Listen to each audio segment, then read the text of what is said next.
Si prier, jeûner matin, midi et soir fait de toi un chrétien, c'est que tous les chrétiens seraient devenus musulmans. Parce que les musulmans prient, jeûnent matin, midi et soir plus que nous-mêmes. Si aller à l'église fait de toi un chrétien, c'est que la souris qui se cache dans l'enceinte de l'église serait chrétienne. Si tu savais que aller à l'église, ce n'est pas la présence de Dieu, car ce n'est pas tous ceux qui vont à l'école qui rentrent forcément en classe. Il y a aller à l'église et aller dans la présence de Dieu. Donc ce n'est pas ta présence à l'église qui compte pour Dieu, mais plutôt la présence de Dieu dans ta vie. Ce n'est pas ton rang social qui compte pour Dieu, mais plutôt ton rang dans le royaume de Dieu. Car accomplir sa mission sur la terre ne dépend pas de notre état social. Car la véritable stabilité d'un enfant de Dieu ne dépend pas du confort, ni la vraie joie dans le Seigneur Jésus ne dépend pas du climat extérieur, ni de ce qu'on a dans nos poches ou dans nos mains, mais de la présence de Dieu dans le coffre de notre cœur. Alors attache-toi à ce que tu crois, à la parole de Dieu. Finis toujours par remettre chacun dans le couloir de sa destinée. Les enfants dans la rue ne sont pas forcément les enfants de la rue. Il en est de même. Il y a des enfants dans la maison de Dieu et les enfants de Dieu.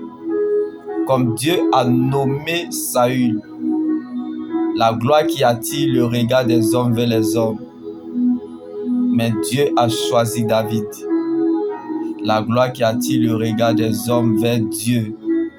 Quand tu donnes le temps au Saint-Esprit, il n'échoue jamais, car la foi est appelée à traverser les difficultés.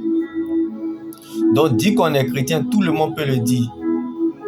C'est facile, mais rester chrétien jusqu'à la fin, c'est une autre chose.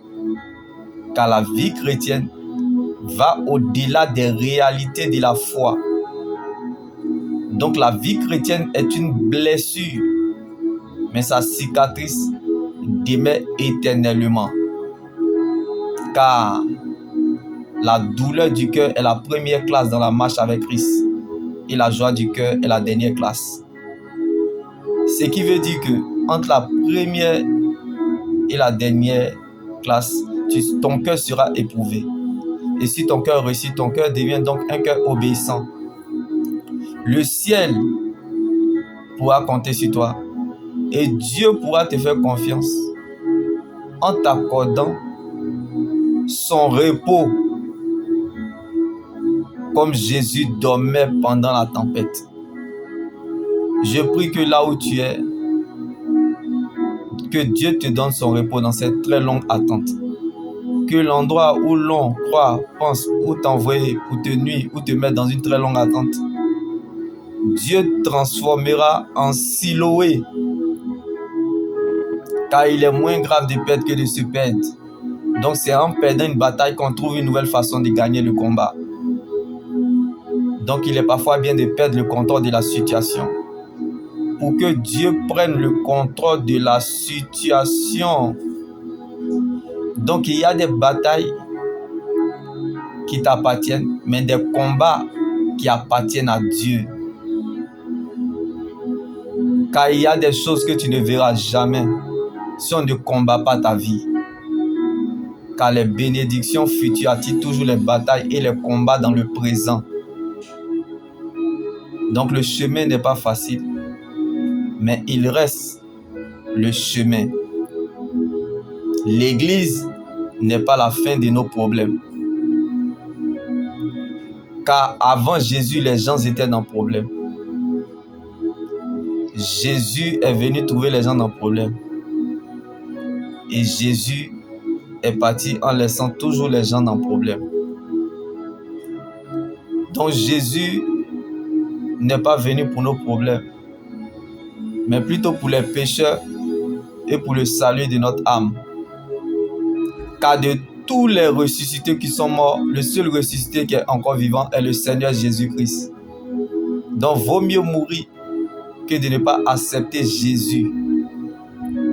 Le ciel ne veut pas savoir si tu es riche ou pauvre, si tu sais lire ou écrire, si tu souffres ou tu pleures, si tu es vilaine ou pas, mais d'accepter Jésus, c'est tout. C'est aussi simple que ça. Car tous ceux que Jésus a guéris, restaurés, délivrés et ressuscités sont encore morts. Alors Jésus n'est pas un fou, ni un inconscient pour venir mourir encore à la croix de Golgotha pour nos problèmes, mais plutôt pour le salut de notre âme et pour les pécheurs. Donc l'église, ce n'est pas pour les rassasiés, mais pour ceux qui en ont besoin.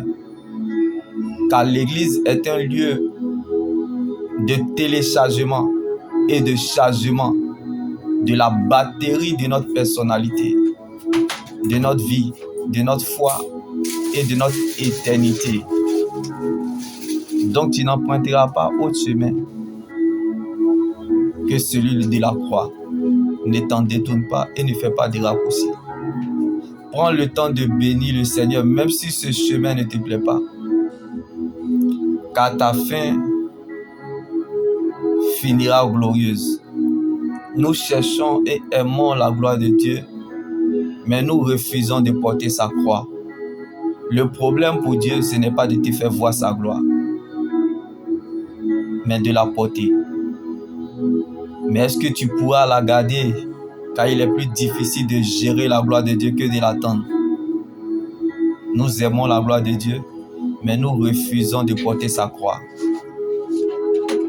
Alors, accepte le brisement et laisse Dieu accomplir son œuvre dans ta vie.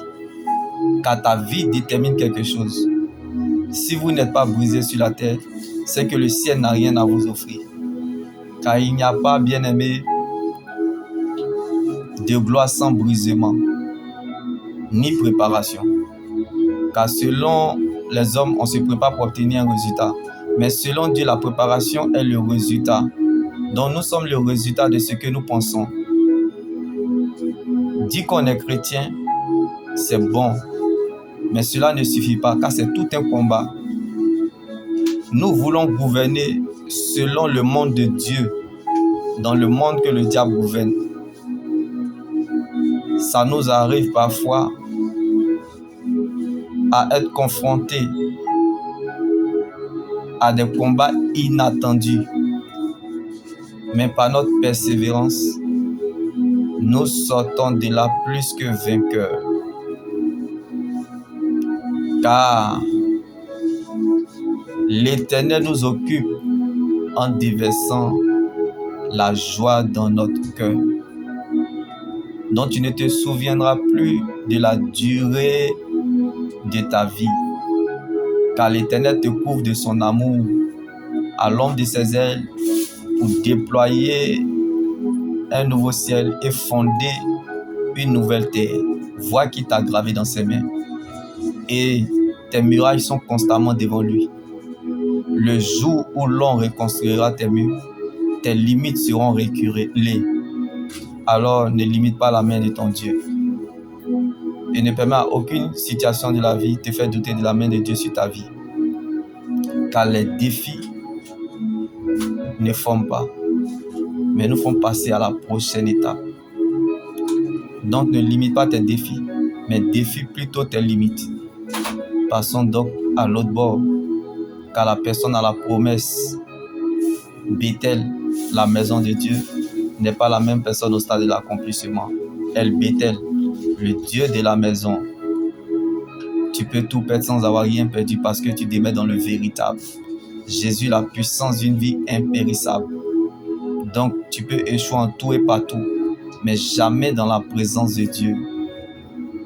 C'est ce qui a trahi le peuple d'Israël, l'armée d'Israël.